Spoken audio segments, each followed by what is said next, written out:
Несколько месяцев усердной работы и как результат большой отчетный концерт ансамбля «Амонт» при управлении культуры администрации Цхинвальского района. Концертная программа великолепного вечера искусства была впечатляюще открыта жемчужиной национальной хореографии танцем «Сим».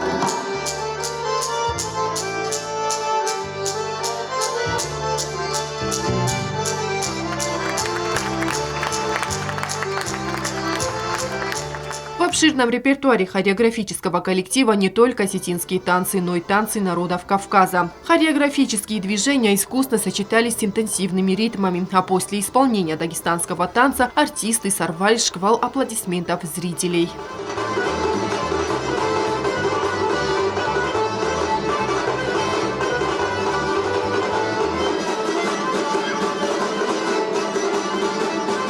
Артисты в танцевальных композициях вобрали культурное наследие нации и ее мудрые традиции.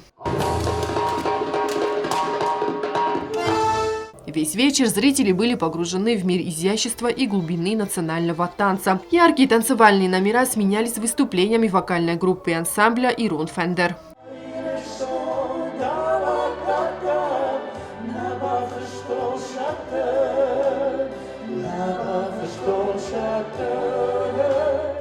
Артисты ансамбля «Амонт» уже много лет плодотворно служат национальной культуре. Они снискали любовь зрителя, а их концерты всегда проходят при полном аншлаге. Коллективу не раз аплодировали и за пределами республики.